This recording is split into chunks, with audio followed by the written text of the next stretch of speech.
Bienvenue sur Prélude, le podcast qui raconte les histoires de nouveaux parents pour faire découvrir la réalité des joies et des difficultés des premiers mois qui suivent la naissance.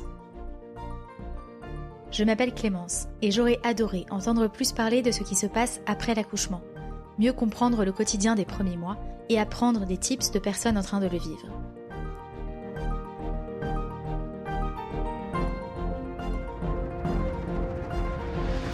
La naissance d'un enfant est un tremblement de terre, m'avait dit une amie. Ce mot m'avait marqué. Mais la grossesse et la perspective d'un premier accouchement étaient déjà tellement mystérieuses que je ne me suis pas renseignée sur ce qu'il se passe une fois que l'on revient chez soi, avec ce petit être en plus dans la famille. Je vous propose ici de rencontrer des personnes inspirantes qui vont nous raconter de manière authentique leurs premiers pas de parents, leurs surprises, leurs erreurs, leurs fous rires et tous leurs conseils. N'hésitez pas à donner votre avis grâce aux étoiles sur votre plateforme d'écoute, Apple Podcasts, Spotify, Deezer, et à le partager à tous les futurs parents autour de vous. Je vous remercie beaucoup de prendre le temps de le faire. Dans ce premier épisode, je vous propose de discuter avec Capucine, une amie qui est devenue mère en mars 2020. Psychologiquement, il a fallu que j'appréhende cette partie-là. J'avais énormément peur de perdre la liberté que j'avais, de perdre la vie que j'avais, que j'adorais. Et j'avais l'impression que avoir un enfant, c'était un peu un fil à la patte. Ce qui a été extrêmement dur pendant ces 4 jours à la maternité, c'est de devoir apprendre à devenir maman, en tout cas à apprendre les gestes, tout en étant toute seule à le faire et à devoir gérer la fatigue qui va avec, d'un petit bébé qui ne dort pas la nuit. Vraiment, ça nous a aidés d'avoir un vrai 50-50 et d'avoir des perspectives de fin, du shift, comme un shift, comme un tour de garde, quoi. Cet épisode est très particulier pour moi, car nous avons accouché en même temps, à 12 heures d'écart, dans la même maternité, quelques jours après le début du confinement au printemps 2020. Nous avons vécu la période qui a suivi ensemble, avec une troisième amie, sur notre boucle WhatsApp, toutes les 3 confinées de notre côté. Et je peux vous dire que cette période n'a pas été de tout repos. Hello Capucine. Salut Clémence. Merci beaucoup d'avoir accepté de participer à ce premier épisode. Tu n'as pas pu écouter d'épisode avant, donc tu sais pas trop ce qui t'attend. Je te remercie. Est-ce que tu peux te présenter en quelques mots ? Oui, alors j'ai 31 ans, je suis mariée depuis 2 ans. On a une petite fille qui a 9 mois et demi maintenant. J'ai accouché fin mars 2020, le lendemain Oui. Juste après toi. Et voilà. Et ta petite fille s'appelle... Et ma petite fille s'appelle Pia. Très beau prénom. Merci, je suis fan aussi, forcément. Tu travailles dans quoi ? Je travaille en marketing. Ok. Et comment s'est passée ta grossesse ? Alors, ma grossesse s'est très bien passée d'un point de vue physique. J'ai pas eu de problématiques particulières. J'ai eu les petits maux de grossesse, j'imagine comme la majorité des femmes, mal de dos, énorme fatigue, le nez enrhumé tout le temps, on n'en parle pas assez, mais pas de problème physique particulier. Psychologiquement, ça a été un peu plus compliqué parce que j'ai énormément douté. Être mère, pour moi, c'était pas une évidence du tout. C'était un projet qu'on avait avec mon mari, mais c'est pas... j'ai pas eu une volonté d'être mère depuis toute petite, comme peuvent l'avoir certaines femmes. Et du coup, psychologiquement, il a fallu que j'appréhende cette partie-là. J'avais énormément peur de perdre la liberté que j'avais, de perdre la vie que j'avais, que j'adorais. Et j'avais l'impression que avoir un enfant, c'était un peu un fil à la patte. Donc il a fallu que je gère toute cette partie-là psychologique. J'avais peur de pas aimer mon enfant, voilà. Mais à part ça, ma grossesse en tant que telle s'est très bien passée. Ok. Et quand est-ce que tu as su que tu allais accoucher ? Que c'était le moment. Le moment. Bah, là encore, de manière assez classique, j'ai pas perdu les os. D'accord. J'ai juste eu des contractions extrêmement régulières, mais vraiment comme un métronome. Toutes les 15 minutes, puis toutes les 8 minutes, puis toutes les 7 minutes, et ainsi de suite. Okay. Et comme en fait, j'avais jamais eu de contractions avant, contrairement là encore à certaines femmes, mais moi j'en avais jamais eu. Enfin, j'en avais de temps en temps, mais juste ça serrait un peu, puis c'est tout. Enfin, je les sentais assez peu. Donc finalement, quand je les ai eus et de manière extrêmement régulière, je me suis dit qu'il y avait assez peu de doute. En revanche, j'avais pas du tout envie d'aller à la maternité. C'est vrai? Non, pas du tout. C'est-à-dire que je savais que c'était ça, mais je crois que j'avais pas du tout envie que ça soit ça. J'avais hyper peur en fait. J'avais super peur. Et ta valise était prête Oui, ma valise était prête, ouais. mais j'avais pas envie d'y aller quoi. Refus d'obstacle. Refus d'obstacle. Et mon mari me disait non mais il faudrait peut-être qu'on y aille. Putain, non mais on attend encore un quart d'heure, Et lui il me disait non mais vraiment là il serait temps d'y aller. Putain, non pas tout de suite, comme si ça n'allait pas arriver, mais voilà, refus d'obstacle. Et vous êtes arrivé à temps? Et on est arrivé à temps, on m'a quand même mis la péridurale quasiment quand je suis arrivée parce que en fait j'ai vraiment repoussé le moment le plus tard possible avant d'arriver à la maternité parce que j'avais pas du tout envie, j'avais super peur. Donc quand je suis arrivée là il était vraiment le moment qu'on me mette la péridurale et j'ai accouché 5 heures après et tout s'est très très bien passé. Enfin, j'ai eu énormément de chance sur mon accouchement, tout s'est très bien passé. Et donc là ta petite Pia était dans tes bras? Ma petite Pia était dans mes bras, ouais. C'était j'ai beaucoup pleuré. J'ai pleuré avant. Là aussi, refus d'obstacle. Au moment où on m'a dit allez-y madame, poussez, je dis non, je peux pas y aller. C'est pas vrai. Donc je me suis mise à pleurer en disant que je voulais pas y aller et donc tout s'est arrêté. Le médecin m'a dit on reprend votre souffle, ne vous inquiétez pas, tout va bien se passer. Et là, c'était une situation absurde où j'avais mon mari à ma droite, la sage-femme à ma gauche, le médecin en face de moi, j'avais les jambes relevées, tout le monde me regardait en disant quand est-ce qu'elle va s'arrêter de pleurer, quand est-ce qu'on va pouvoir y aller. Absurde. Et on y est allé et on m'a posé ma fille sur moi et je n'arrivais pas à m'arrêter de pleurer. Et on connaissait pas le sexe et on n'a même pas eu le réflexe de demander le sexe, de regarder, enfin, juste c'était un moment, je ne m'attendais pas à ça du tout. D'autant plus que pendant toute ma grossesse, j'étais persuadée que je n'allais pas réussir à aimer mon enfant et ouais, il y a eu un truc qui s'est passé. Ça a été immédiat? Non, je dirais pas que ça a été immédiat. Parce qu'aujourd'hui, ma fille a 9 mois et le sentiment d'amour pour ses enfants, il y a un attachement que moi en tout cas j'ai ressenti comme étant très primaire, vraiment un instinct presque animal d'attachement à ce petit être qui a besoin de nous. Ça a été assez immédiat. Mais l'amour que je porte à ma fille, j'arrive pas à l'exprimer de manière très claire, mais vraiment j'ai l'impression que chaque jour qui passe, il se démultiplie encore plus qu'au début, au fur et à mesure où elle grandit et je sais pas comment l'exprimer clairement, c'est assez inexplicable. En revanche, ce qui a été immédiat, oui, c'est cette oui, qu'on peut qualifier d'amour, mais cet attachement viscéral, ouais, il y a un truc et puis surtout l'exploit physique et psychologique, je pense qu'en fait je relâchais tout à ce moment-là juste après l'accouchement, quoi. Et c'était dans un contexte un peu particulier parce que c'était le 24 mars. Oui. Et comment ça s'est passé à la maternité? Du coup, c'était 9 jours, 8 jours après, je me souviens plus, mais tout début du confinement.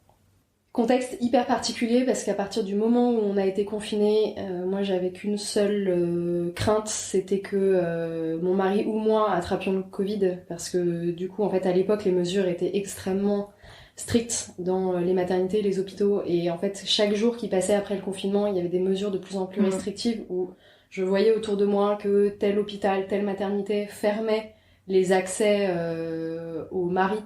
Au début, c'était les visites qui étaient interdites de la famille, puis après ça a été les visites des maris qui ont été interdites, puis après ça a été la présence en salle d'accouchement même du conjoint dans de plus en plus d'hôpitaux ou maternités autour de moi, donc en cas de symptômes de Covid. Et du coup là, moi j'ai passé les 10 jours avant mon accouchement où on était en confinement, où on n'a pas, c'est pas compliqué, on n'a pas mis un pied dehors pendant les 10 premiers jours jusqu'à ce que j'accouche. Tellement j'étais en panique extrême de tomber malade et de devoir accoucher seule pour mon premier accouchement. Et l'arrivée à la maternité, du coup contexte un peu particulier, c'était assez lunaire, la traversée de Paris en 10 minutes en taxi parce qu'il y avait personne. J'ai une photo de la place de la Concorde où on est seul et aucune voiture. C'était des paysages assez lunaires et après la maternité en tant que telle, pendant l'accouchement, je n'ai pas vu de différence si ce n'est que tout le monde avait des masques et que nous on devait avoir des masques. Et là encore c'est quelque chose où il faut se replonger dans le contexte, mais au tout début du confinement, personne n'avait de masque et on nous interdisait l'accès, en tout cas on interdisait aux conjoints l'accès à la maternité s'ils n'avaient pas de masque. Donc il avait fallu en trouver, ma grand-mère nous en a envoyé par la poste. Je me souviens de cette période aussi. C'était tellement particulier, tellement particulier. Finalement, c'est mon beau-frère qui est médecin et qui a fini par nous en envoyer 2 en coursier à travers Paris. Mais on culpabilisait énormément de devoir enlever des masques à un médecin. Parce que là encore, à l'époque, on nous disait que le personnel soignant n'avait pas du tout assez de matériel. Enfin, on était vraiment dans des situations où j'avais pas du tout envie d'accoucher seule, mais je culpabilisais quand même vachement d'enlever des masques à des médecins. Et surtout, le vrai contexte particulier, c'est que j'ai accouché. Mon mari a donné le premier biberon à notre fille. J'ai fait le choix de ne pas allaiter. Et il lui a donné son premier biberon, et au bout de 2 heures, on lui a dit de partir. Il est resté 2 heures avec nous, et au bout de 2 heures... je suis remontée avec Pia dans notre chambre, et lui, il est rentré chez nous.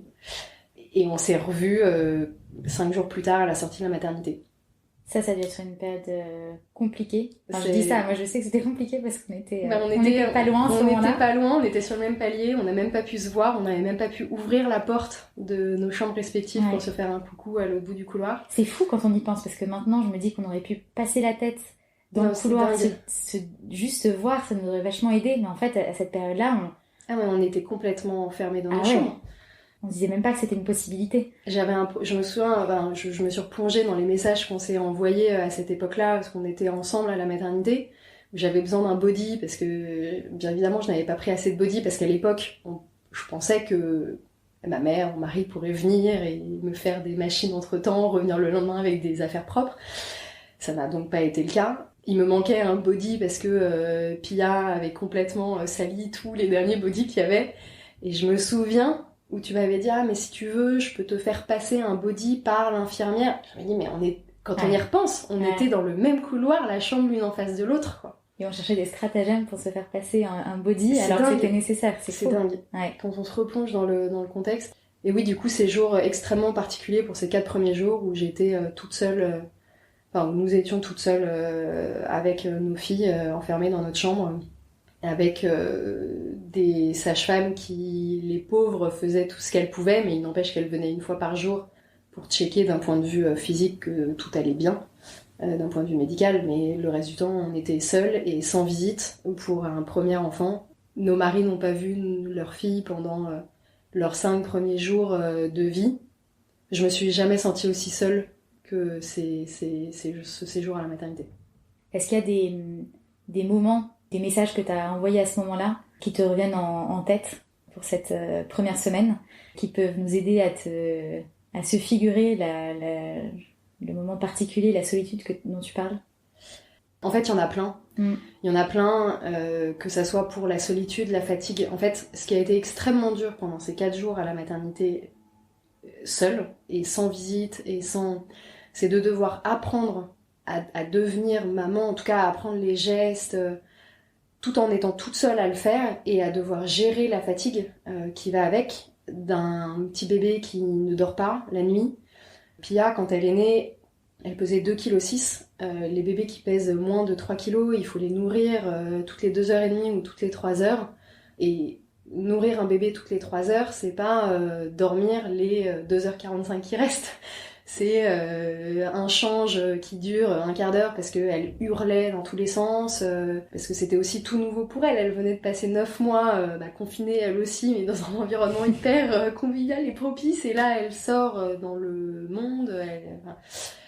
Et oui, et donc gérer un change, un biberon qui dure 20 minutes, essayer de lui faire son rot après, ça dure encore 10 minutes, de devoir l'apaiser pour la calmer et essayer de la rendormir, ça reprend 30 minutes. Et en fait, à la fin, pendant ces 4 jours, je dormais par tranche d'1 heure, grand maximum. Quand j'y arrivais, parce que bien évidemment, quand je me disais « Oh là là, mais le prochain biberon est dans 1 heure », évidemment, mon cerveau se mettait à tourner et je n'arrivais plus à m'endormir. Et en parallèle, il fallait aussi gérer tous les appels de mon mari, de mes parents, de ma famille, de mes amis, les messages, où tout le monde voulait avoir des nouvelles, et ça partait d'une très bonne intention. Mais moi, j'ai eu beaucoup de mal à gérer ma fatigue extrême à ce moment-là. Et il y a un message qui me revient en tête, d'ailleurs, un échange avec toi, où quand j'y repense, rien ne va dans cet échange-là. où Pia ne dormait pas dans son berceau, elle ne dormait que dans mes bras. Donc quand elle dormait dans mes bras, moi je dormais pas et j'en pouvais plus et tu me disais par message que c'était pareil, que tu vivais la même chose avec ta fille Hortense et je te demandais si t'avais pas un tips pour bien la caler. En fait moi j'avais peur de dormir en même temps qu'elle dans le lit, j'avais peur de la faire tomber, de l'écraser et tu m'avais donné une position, une technique pour bien m'allonger dans le lit et dormir avec elle de manière totalement sécure. Et en fait, il n'y a rien qui va parce que tu me donnes cette technique-là, déjà il est 2h20 du matin, et je te réponds à 4h30 en te disant « Clem, je suis au max, je suis hyper heureuse, 1000 merci, tu viens de me sauver ma nuit, je viens de dormir 1h20 d'affilée. » Et vraiment, et mon message, il y a des émojis partout, de cœur, de personnes qui font la fête. Et vraiment, on sent dans ce message une joie intense. Et quand j'y repense, le conseil a été donné à 2h20 du matin, j'ai dormi 1h15 d'affilée, je te réponds à 4h40. Non mais, il n'y a rien qui va. Vu d'ici, c'est vraiment, vraiment délirant. Il n'y a rien qui va. Mais moi, j'étais tellement heureuse à ce moment-là d'avoir pu dormir plus de 45 minutes d'affilée au bout du 4e jour où j'étais à la maternité.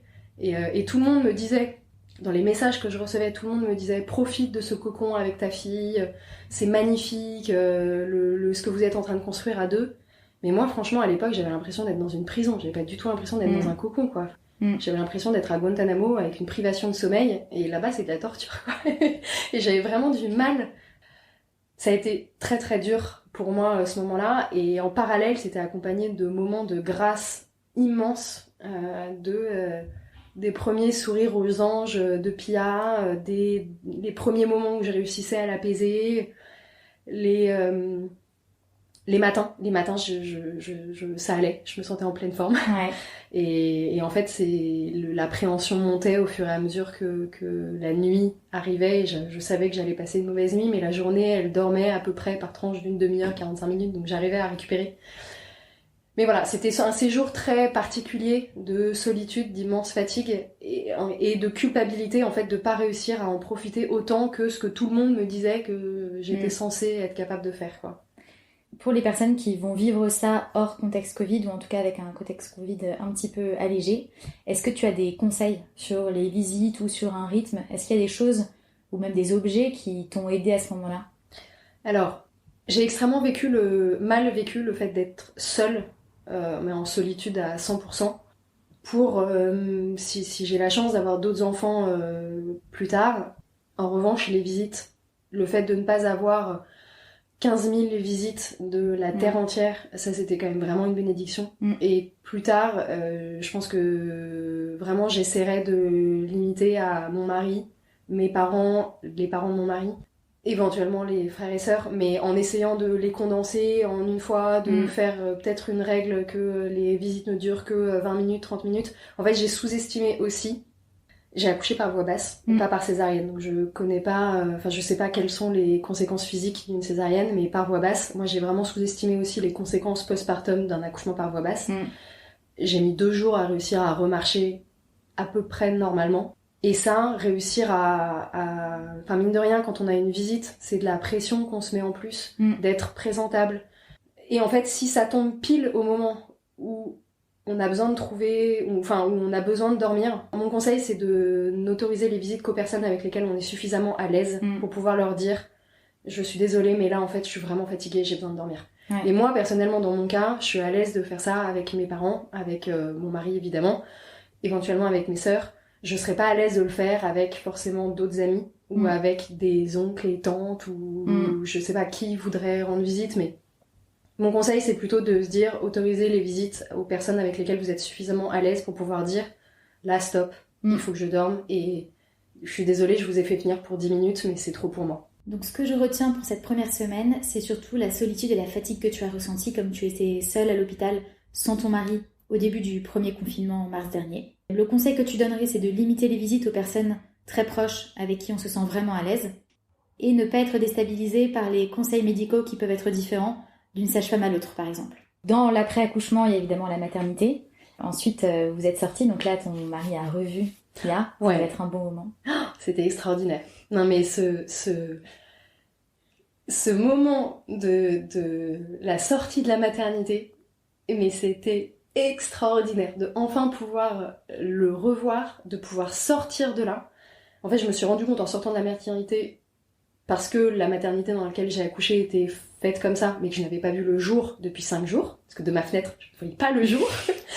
Le fait de pouvoir voir le ciel, de voir le jour, de rentrer chez moi et de pouvoir faire enfin à ma sauce et de pas avoir des conseils différents. Que tous les matins, il y avait une sage-femme différente. Tous les matins, elle me donnait des conseils différents de la sage-femme de la veille. Ouais. Donc juste, moi, j'étais complètement perdue. Et au moins, à la maison, je me suis sentie beaucoup plus libérée. Et la sortie de la maternité, en plus, elle avait une saveur particulière parce qu'on est sortis, toi et moi, en même temps.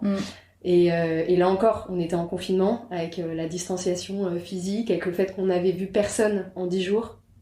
Et pour la première fois, en 10 jours, et en plus avec l'accouchement, je revoyais mon mari, je revoyais des amis avec qui on avait tout partagé, toi et moi, par message sans avoir pu se voir alors qu'on était à quelques mètres l'une de l'autre. Et il y avait un côté où pour la première fois, on avait une interaction sociale avec des gens qu'on aimait et c'était extraordinaire. Et ensuite, vous êtes rentrés chez vous. Et ensuite, on est rentrés chez nous. À 3. Alors, vous étiez partis à 2. On est rentrés chez nous à 3. On a fait une petite halte par l'immeuble de mes parents, où ils sont pour qu'ils puissent voir leur petite fille. C'est leur première petite fille, enfin leur premier petit enfant tout court. Mon père était malade du Covid. Du coup, ils l'ont vu à travers la fenêtre de notre voiture. Ça, c'était un déchirement. La première rencontre à travers la fenêtre d'une voiture en 2 minutes. Mais c'était une étape importante et je suis contente de l'avoir fait, même si j'ai terminé en larmes, bien évidemment. Ouais. La chute d'hormones n'aidant pas. Et on est rentré chez nous. Et là, première journée d'excitation intense où mon mari ne s'est pas descotché de notre fille. Ils sont restés collés comme une moule à son rocher. Je savais pas lequel des deux était la moule et le rocher, mais clairement ils ne se sont pas quittés de la journée. Moi, ça m'a permis de souffler un peu. J'ai essayé de marcher un petit peu dans la rue, mais là encore, conséquence de l'accouchement par voie basse que j'avais sous-estimé. Au bout de 10 minutes, j'étais incapable de marcher. J'avais extrêmement mal. Et première journée incroyable. Et première nuit un peu plus compliquée. La première nuit du retour à la maison. Donc là, on arrive à la 2e semaine. Ouais. Je t'ai demandé pour t'aider à te replonger dedans, parce que ça fait quand même 9 mois et on oublie quand même assez vite ce qui se passe. On oublie très très très très vite. Je t'ai demandé de retrouver à chaque fois soit un moment, soit un message de cette période-là. Donc pour la 2e semaine, qu'est-ce que tu as comme message ? Pour la 2e semaine, j'en ai un en fait qui est intéressant parce qu'en tout cas il comporte là-dedans un mantra, une phrase qu'on s'est beaucoup répété en tout cas que moi je me répétais beaucoup et que mon mari me répétait un peu pour se moquer de moi. En fait, à 2-3 semaines, Pia a fait un petit pic de croissance qui est assez classique. À 3 semaines, les bébés font un pic de croissance. Du coup, là où on pensait en fait jusque-là avoir commencé à trouver un semblant de rythme, c'est un bien grand mot, mais on avait compris à peu près que tous les 3-4 heures, elle prenait son biberon, qu'elle se réveillait de telle heure à telle heure, etc. Là, avec le pic des 2-3 semaines, gros chamboulement et grosse régression. Grosse régression, elle dormait bien dans son berceau, et là, à partir de 2 semaines et demie, elle dormait plus dans son berceau, elle dormait que dans nos bras, que sur nous, la journée, la nuit, que sur nous. Si on voulait qu'elle dorme, il fallait on appelait ça avec mon mari la position du crabe, elle se mettait sur notre ventre, et elle ne dormait que comme ça. Ça, c'est hyper dur, du coup. C'est super dur. Enfin, ça doit être épuisant. En termes de fatigue, du coup, on ne dort jamais vraiment. Et du coup, j'ai retrouvé un message que je t'avais envoyé, je crois, parce que vous viviez à peu près la même chose, en tout cas de régression à ce moment-là. C'est un extrait d'un livre que j'ai lu, c'est le seul que j'ai lu d'ailleurs, qui s'appelle Bébé, dis-moi qui tu es, qui est très intéressant. Si je résume en une phrase, c'est écoutez votre bébé, ça sert à rien de prévoir, c'est lui qui vous montrera le chemin, voilà, comme ça vous l'avez lu.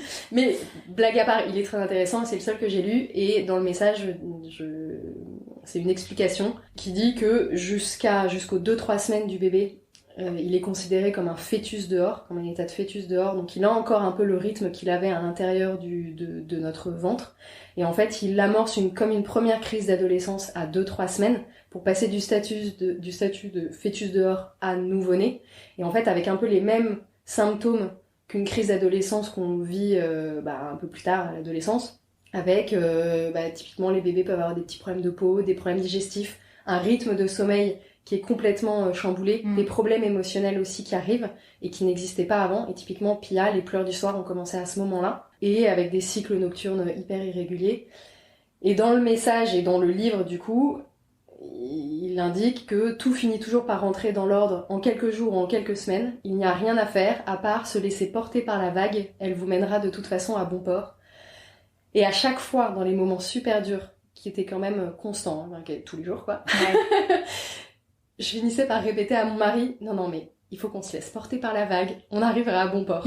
Et ce qui est vrai avec le recul, c'est que vraiment des creux de la vague, on en a eu plein, mais on finit toujours par arriver à bon port. Et c'est quelque chose que je me répétais beaucoup, mais qui, avec le recul, est très vrai, finit toujours par se régler. Et je trouve que ça faisait vachement bien à l'époque de se dire ça va se terminer. Parce qu'en fait, on est tellement dans le moment présent et dans la difficulté que j'avais l'impression que ça allait jamais se terminer. Ouais. Et le fait de se dire une vague, ça se termine toujours, on est dans le creux et bientôt on va s'en sortir, ça m'aidait à l'époque. C'est très intéressant quand tu dis ça, parce que ça me rappelle effectivement que l'une des choses qui me faisait beaucoup... En fait, on avait une organisation avec mon mari qui était hyper rodée. En fait, comme je n'allaitais pas, moi, c'était plus facile en termes d'organisation, parce qu'on pouvait vraiment faire un vrai 50-50 en termes de répartition de qui fait la nuit, qui gère les biberons, etc.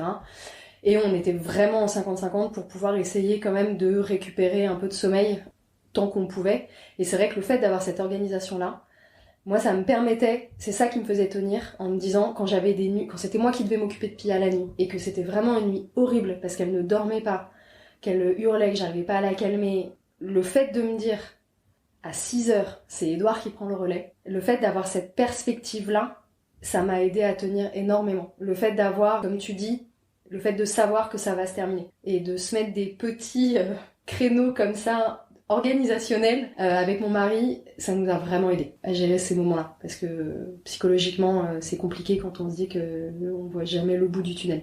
Donc des tours de responsabilité, 3 heures ou 4 heures de suite, et ensuite on passe à l'autre, c'est ça? Exactement. En fait, Pia, comme je le disais tout à l'heure, c'était un petit bébé, il fallait la nourrir toutes les 3 heures. On était en confinement, mais mon mari était en télétravail, donc la journée je gérais Pia, il la prenait pendant les déjeuners, j'essayais d'aller faire une sieste pendant sa pause déj, mais globalement l'orga qu'on avait c'était surtout pour la nuit et le soir, et en fait on faisait par roulement, c'est-à-dire que ça va vous paraître très militaire, mais vraiment ça nous a sauvé la vie. Moi je pouvais commencer en disant que je m'en occupe de 6h à minuit, et lui ensuite prenait le relais de minuit à 6h du matin, mais comme ça lui pouvait dormir, se reposer, faire ce qu'il voulait entre 18h et minuit, enfin on faisait par slot de 6h la nuit, et vraiment ça nous aidait. Ok, par slot de 6h. Vraiment, ça nous a aidé d'avoir un vrai 50-50 et d'avoir des perspectives de fin, du shift, comme un tour de garde, quoi. Donc ce que je retiens pour la deuxième semaine, c'est l'importance d'être deux. Tu nous as parlé des tours de garde et donc du congé paternité important pour ton mari. La deuxième chose, ça serait de ne pas trop en demander à son corps. On sort d'une grande épreuve. Tu nous racontais que tu avais du mal à marcher, que c'était ok de pas reprendre nos activités directement. Et enfin, de se rappeler, quand on est en train de vivre un pic de croissance, que c'est passager. Et donc, pendant la deuxième semaine, Pia a eu un pic de croissance un peu compliqué. Ouais. Est-ce qu'elle s'est remise pendant la troisième semaine à un rythme régulier? Régulier, je sais pas si tu peux vraiment dire qu'un bébé qui a 3 semaines a un rythme régulier. Et non, et tous les jours avec mon mari, on essayait de faire des calculs sur la comète en se disant, si jamais on lui donne son biberon à telle heure, du coup elle se réveillera à telle heure, et donc on pourra avoir, je dis n'importe quoi, 5 heures de tranquillité. Si on lui donne son dernier biberon à 22h, elle se réveillera pas avant 3h du matin, donc on aura, 4 heures de sommeil entre les deux pour nous. Ça n'a jamais marché, les calculs n'ont jamais marché, le rythme, elle n'en a jamais eu, jusqu'à ces 2 mois et demi, 3 mois. D'accord. Donc non, à 3 semaines, elle a passé le pic de croissance où elle nous réclamait des biberons toutes les 2 heures, 2 heures et demie, chose qu'elle n'avait pas trop fait avant. Ça oui, elle l'a passé. En revanche, non, on n'avait toujours pas de rythme. On n'avait toujours pas de rythme à 3 semaines. Ça non. Est-ce qu'il y a un moment ou un texto ou un échange qui symbolise cette troisième semaine? Il y en a 2. Il y en a un qui est peut-être plus lié au rythme. En fait, à ce moment-là, je commençais à reprendre un peu plus pied quand même. Et j'avais énormément de conseils notamment de l'une de mes grand-mères. J'avais énormément de conseils et je me souviens, je culpabilisais énormément. Et typiquement, Pia, à ce moment-là, comme je te le disais, elle ne dormait que sur notre ventre.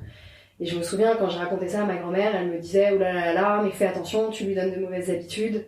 Elle va finir par s'habituer, elle ne voudra dormir que sur toi, elle va vouloir les bras tout le temps. » Et moi, c'est quelque chose... Sur le moment, je sentais bien que Pia, elle en avait besoin et que sinon, elle ne dormait pas. Mais je ressortais de ces appels-là avec ma grand-mère avec énormément de culpabilité en me disant « Mais mon Dieu, je fais mal les choses, je vais lui donner des mauvaises habitudes. » Et je me souviens, l'un des messages où on en parlait parce que tu avais vécu une situation similaire avec d'autres personnes de ta famille et où on s'était dit non mais en fait avoir des principes avant leurs 3 mois c'est juste se rajouter une difficulté en plus dont on n'a pas besoin du tout. Et aujourd'hui, effectivement, passé les 3 mois, Pia, elle a aucune mauvaise habitude, quoi. Elle dort très bien toute seule, elle s'endort toute seule. Enfin, on n'a jamais eu de problème de sommeil par ailleurs. Et à ce moment-là, quand elle avait 3 semaines, c'était un tout petit être et elle avait besoin de ça pour dormir. Elle avait besoin ça devait la rassurer d'une manière ou d'une autre. Et c'est de ça dont elle avait besoin à ce moment-là. Et sur le moment, nous, ça nous rendait dingue parce que ça nous épuisait et on était vraiment, vraiment très, très, très fatigués. Vraiment, je m'étais sentie encore plus mal que je ne l'étais déjà. Quand en plus on me rajoutait des conseils de tu fais mal, ne la laisse pas sur toi, alors que c'était tout ce dont elle avait besoin à ce moment-là. Et plus vite elle était rassurée, plus vite on pouvait passer à l'étape d'après, qui était de réussir à s'endormir toute seule dans son berceau, quoi. La 3e semaine, l'autre truc aussi, c'est que plus d'un point de vue postpartum, que ma relation avec ma fille, je me sentais de mieux en mieux tous les jours à ce moment-là. Ça allait mieux, je saignais quasiment plus. Moi, j'ai beaucoup saigné et ça m'a beaucoup fatiguée. J'avais de moins en moins mal. Je vais m'écrire un petit texto, ça va de mieux en mieux, je vais bientôt pouvoir m'asseoir sans réfléchir. Glamour, bonjour. Mais en fait, au bout de 3 semaines, je me sentais vraiment mieux en mieux. Et du coup, j'avais vraiment envie de reprendre ma vie normale. Et je ne m'étais pas rendu compte qu'en fait 3 semaines après l'accouchement c'est encore trop peu et je m'épuisais beaucoup trop vite. D'accord. Dès que je me sentais mieux, je me mettais à faire plein de choses dans l'appart, des lessives dans tous les sens, je me remettais à faire du ménage, du sport, du yoga, tout ça. Et en fait non, 3 semaines après l'accouchement, mon corps en tout cas, mon vécu personnel était que j'étais encore trop fatiguée. Et que je m'épuisais énormément et j'ai eu beaucoup de mal à cette période-là à gérer mes efforts. Et 3 semaines après, en fait, on est encore en rémission, quoi. C'est un chamboulement pour le corps auquel je ne m'attendais pas du tout. J'ai vraiment eu l'impression, après l'accouchement, que mon corps m'échappait complètement et que je le maîtrisais plus du tout. Et ça a été psychologiquement hyper violent. En plus de la fatigue liée au fait de s'occuper d'un nouveau-né, les conséquences physiques du postpartum, ça a été compliqué à gérer. Pour la 3e semaine, ce que je retiens de ce que tu as dit, c'est que c'est normal de ne pas avoir de rythme au début, pas de schéma. On essaye toujours d'essayer de rationaliser, de comprendre, mais en fait, il faut juste suivre ce que fait son bébé. D'essayer de ne pas culpabiliser avec les conseils qu'on reçoit de l'extérieur, écouter ce qu'on ressent. Et enfin, accepter de ne pas avoir un appart bien rangé ou même de ne pas cuisiner, de gérer ses efforts, de respecter ce que son corps est capable de faire ou pas. Alors on passe à la 4e semaine. Oui. Est-ce que tu as vu un changement ? Qu'est-ce qui s'est passé pendant cette 4e semaine ? La 4e semaine, pour moi, j'étais dans un vrai creux de la vague. J'étais dans un vrai creux de la vague, d'accumulation de fatigue, d'accumulation de ras-le-bol, de pas pouvoir reprendre ma vie en main, de ras-le-bol de mon corps qui ne suivait pas le rythme que j'avais envie de lui donner. Et là, c'est un appel que j'ai eu avec ma belle-sœur à ce moment-là, où elle prenait de mes nouvelles et je lui disais, bah oui, ça va, je suis juste un peu fatiguée. Je pense comme toutes les femmes qui viennent d'accoucher, on essaye de minimiser et de dire non, ça va, juste un peu fatiguée. Et elle m'avait tout de suite coupé dans mon élan en me disant, non mais t'inquiète, arrête de me raconter n'importe quoi, je sais que là t'es dans le creux de la vague, à 1 mois, il y a un énorme creux, ça fait 1 mois qu'on dort pas, qu'on a des nuits complètement hachées. Et on a l'impression de ne pas voir le bout du tunnel. Et moi, la 4e semaine, elle a été compliquée pour ça. Et j'ai vraiment eu l'impression, je me disais, mais mon Dieu, ça fait 1 mois que c'est comme ça. Et ce temps-là, 1 mois, moi j'avais l'impression que ça faisait je sais pas, c'est 6 mois que j'étais dans cette situation-là. Enfin, le temps était complètement distendu pour moi. Une journée me semblait en durer 3, 1 heure me semblait durer 5 heures, enfin, tellement la fatigue accumulée, le fait de ne pas avoir de rythme du tout. J'ai perdu complètement toute notion du temps, et arrivé à la 4e semaine, ça commence à faire long. Et là, psychologiquement, ça a été un peu difficile. Et en plus, 4 semaines tout seul, à 2, enfin à 3 avec notre fille, mais à 2 à s'occuper d'elle, sans aucune aide, sans aucune visite. Personne ne nous a rendu visite. Les parents de mon mari n'étaient pas confinés à Paris. Moi, mes parents étaient malades du Covid, donc ils venaient pas non plus, évidemment. C'était fatigue accumulée, c'était lourd. Et alors, rassure-nous, c'est ce creux de la vague, il passe. Ce creux de la vague, il passe. Ce creux de la vague, il passe. Non mais tout passe. Ouais. Tout passe. Mais c'est vrai que moi, ça m'a fait énormément du bien, cet appel-là avec ma belle-sœur, quand elle m'avait dit « T'inquiète pas, moi aussi je l'ai eu, mes copines aussi l'ont eu, et ça passe. » Et le fait de savoir que c'est normal, d'avoir ce creux-là au bout d'un mois. En fait, et là où il est paradoxal, ce creux de la vague-là, en tout cas tel que moi je l'ai vécu, c'est que par rapport au fait de s'occuper de notre fille, c'est bon, on avait masterisé le truc, on comprenait comment ça fonctionnait, il n'y avait plus aucun problème, on n'avait toujours pas de rythme, mais au moins, au bout d'un mois, on avait pris le pli. Et du coup, c'était paradoxal d'avoir l'impression d'être toujours en train de ramer, mais ça passe, comme tout, on finit toujours par arriver à bon bord. Et quand tu dis masteriser, est-ce que pour le sommeil, par exemple, il y a des trucs qui t'ont aidé, des exemples concrets d'objets ou de choses que vous faisiez qui aidaient Pia à s'endormir? Alors, oui et non. Il y a énormément de choses qu'on a testées. On pensait que ça allait nous aider. Ça a marché une fois. Et dès qu'on réessayé une deuxième fois, ça marchait plus. Ouais, comme quoi. Donc c'est très frustrant. On a essayé l'emmaillotage. Ça a super bien marché la première fois qu'on l'a fait. Parce qu'en fait, Pia ne dormait pas dans son berceau. Donc nous, on cherchait toutes les techniques possibles pour qu'elle dorme dans son berceau et plus sur nous, parce que ça nous épuisait. L'emmaillotage, ça a marché une fois. On était au max. On pensait avoir trouvé la clé. Dès le lendemain, ça marchait plus. Ouais. On a essayé les bruits blancs. Pareil, ça a super bien marché. On avait des playlists de bruits blancs sur Spotify. Ça a super bien marché. Allez, 2 jours. Et puis après, ça marchait plus. C'est toujours ça de prix. Alors, c'était toujours ça de prix. Mais le désespoir est encore plus profond quand on se rend compte que ça marche pas et qu'il faut chercher autre chose. En fait, l'espèce de fausse joie de se dire « Ah, ça y est, on a trouvé le truc ». Et en fait, non. Et la régression derrière, psychologiquement, elle est dure. Non, en fait, en revanche, ce qui nous a aidé, mais là, c'est complètement un hasard. Ce qui nous a aidé, c'est que Pia a commencé à avoir des problèmes de tête plate. Et du coup, la kiné, on est allé voir une kiné qui nous a conseillé de la faire dormir sur le côté, en fait, de manière alternative. Un jour sur le côté droit, un jour sur le côté gauche, pour régler son problème de tête plate. Et en fait, à partir du moment où elle s'est retrouvée sur le côté, là, elle a dormi. D'accord. Mais c'est complètement un hasard et c'est pas du tout quelque chose qu'on avait testé au départ pour ça. On l'a testé pour la tête plate. Et aujourd'hui, Pia ne dort que sur le côté. Elle dort pas sur le dos. Elle se met toute seule sur le côté et elle se cale bien dans le coin de son lit. A posteriori, je pense que pour mon deuxième enfant, si on a la chance d'en avoir un, je testerai beaucoup plus vite, beaucoup plus tôt, parce que la tête plate, on l'a détectée à ces 2 mois. Donc 2 mois à tester tout ce qui est possible en termes de technique de sommeil. J'essaierai de le tester plus tôt pour le prochain, parce que potentiellement, en fait, nous on s'est rendu compte que pour Pia, c'était une question de position, et que sur le dos, elle ne dormait pas sur le dos. D'accord. Une fois que vous avez trouvé Une fois qu'on avait trouvé la position, qui était, enfin, le fait qu'en fait, elle ne dormait bien que sur le côté, elle s'est mise à dormir, et là, c'était magique. Donc on a vu le premier mois qui était assez intense, assez en détail. Est-ce que tu as des grandes indications sur le deuxième mois? Qu'est-ce qui se passe pendant le deuxième mois? Qu'est-ce qui s'est passé pour toi et pour Pia? Ce qui s'est passé en fait, c'était assez particulier parce que le deuxième mois, pour nous, ça a marqué le déconfinement. Et en fait, du coup, le premier truc qu'on a fait, c'est qu'on a quitté Paris et on a retrouvé nos familles. On est allé à la campagne, on est parti au vert. Et le deuxième mois, pour moi, je l'ai vraiment vécu comme une libération. Rien que le fait de pouvoir aller se promener dans la forêt avec Pia, ne serait-ce que 20 minutes, c'était quelque chose de ressourçant et de reposant. Plutôt que à Paris où en fait on se posait dans notre canapé pour se reposer, mais en fait ça n'avait vraiment pas du tout la même valeur, le fait de se retrouver dans la nature.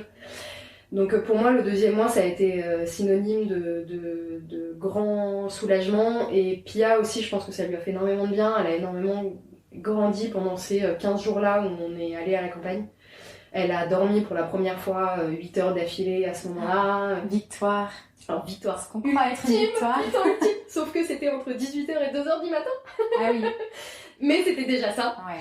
Mais après, moi j'étais jamais contente. On se disait tout le temps, oh là là, mais 18h à 2h du matin, est-ce qu'elle va réussir à se caler un jour sur le rythme 20h, 8h du matin? Et oui, ils finissent tous par se caler sur ce rythme-là un jour.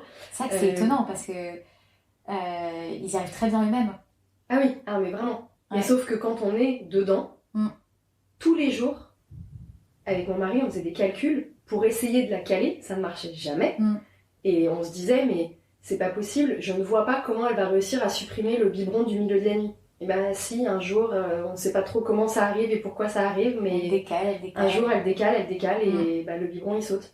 Mais effectivement, c'est elle qui gère, quoi. Donc 8 heures d'affilée et une soirée sans biberon, sans change. Ça aussi, c'est un premier grand pas. Ouais. C'était à la fois exceptionnel et d'un autre côté, on était tellement sur le qui-vive à attendre qu'elle se réveille et à se dire, non mais là, c'est pas normal. Mais enfin, la première vraie nuit, en fait, là, c'était son premier slot de 8 heures entre 18h et 2h du matin. La première fois qu'elle nous a fait un 22h, 6h ou même un 21h, 5h du matin, on était hyper heureux. Et ça, c'était pendant le deuxième mois? Et ça, c'était pendant le deuxième mois. D'accord. C'était à 8 semaines pile. Okay. Et la première nuit où elle nous a fait ça, c'était le tour de mon mari. On continuait à faire une nuit sur deux avec mon mari. Et c'était le tour de mon mari. Et à un moment, il m'a réveillée en pleine nuit. J'étais super énervée qu'il me réveille en pleine nuit alors que c'était pas à moi de dormir. Il me réveille en pleine nuit, il me dit, qu'est-ce que je fais? Elle se réveille pas. Est-ce que je la réveille? Je dis, mais laisse-la dormir, profite! Et en fait, le pauvre, lui, cette nuit-là, alors que ça aurait dû être une nuit de kiff, en fait, à partir de 2h du matin, il était réveillé à attendre qu'elle se réveille. Ah ouais, on n'y croit pas. Non, exactement, on n'y croit pas, c'est pas possible. Ouais. Deuxième mois de progression. Donc, deuxième mois de grosse progression pour elle, pour nous, psychologiquement. On a pu revoir notre famille, on a pu se reposer. On a pu, en fait, on avait de l'aide. On avait des gens qui, du coup, on avait les frères et sœurs de mon mari, ma belle-mère. Enfin, on avait des gens qui s'en occupaient, qui lui donnaient un biberon, qui allaient la changer de temps en temps. Et ça, c'était incroyable quand on venait de passer 2 mois non-stop sans pouvoir la donner à d'autres bras que nous. Un vrai soulagement. Ouais. Et ensuite, le troisième mois, on va s'arrêter à la fin du troisième mois. Mais est-ce que tu as quelques mots pour décrire ce troisième mois? Il était différent du deuxième mois? Troisième mois, oui, différent parce que mon mari a repris le travail en présentiel cette fois-ci. Le troisième mois, pour moi, c'était symbolique des premières journées toute seule avec ma fille, sans que mon mari soit là. Et là, moi, en fait, c'était en temps de Covid, donc j'ai pris un congé parental. Enfin, on n'arrivait pas à trouver une solution de garde à ce moment-là. Les crèches étaient fermées, les nounous venaient même pas passer. Covid. Et donc, pour moi, le troisième mois, c'était les premières journées à gérer ma fille toute seule. Et là, c'était aussi une renaissance. Je la trimballais partout. J'allais voir des gens. Après les 2 mois de confinement avec elle, c'était un bonheur de pouvoir... de pouvoir découvrir que la vie avec un bébé, ça permettait aussi de retrouver une certaine liberté et non pas un fil à la patte comme, honnêtement, comme on avait pu le vivre les premières semaines où on n'avait aucun rythme et du coup aucune possibilité de prévoir quoi que ce soit. Et comment va Pia maintenant? Elle va hyper bien, elle a 9 mois et demi maintenant, elle va super bien, franchement, c'est un bonheur absolu. Je sais même pas par quoi commencer, mais elle nous fait mourir de rire. Bien évidemment, elle ne fait mourir de rire que ses parents. Alors, j'ai beaucoup aimé la dernière vidéo qu'on a reçue. Elle a déjà une forte personnalité. Elle est, c'est une petite crapule en puissance. Nous, ça nous fait mourir de rire. On a un peu des doutes sur l'autorité qu'on risque d'avoir plus tard sur elle, mais c'est franchement chaque chose en son temps. Pour l'instant, c'est assez magique. Elle est très mignonne. Et surtout, je suis très heureuse d'avoir pu partager ces moments avec toi encore, se replonger dans toute cette période. Merci de m'avoir invitée. Avec grand plaisir. C'était une sacrée période avec le Covid. Ah ouais, une sacrée période et je suis un petit peu émue de tout ce qu'on s'est dit à nouveau. Merci beaucoup Capucine de t'être confiée sur ton expérience de jeune maman pendant ces moments magiques et difficiles des premiers mois de vie. Merci à vous d'avoir écouté tout l'épisode. Rendez-vous dans 4 jours pour l'histoire d'un papa cette fois-ci. Avant de partir, n'oubliez pas de laisser une note, grâce aux étoiles sur votre application. Cela m'aidera vraiment à faire grandir ce podcast. N'hésitez pas à m'écrire sur le compte Instagram du podcast si vous souhaitez me faire un retour sur ce que vous venez d'écouter. À la semaine prochaine.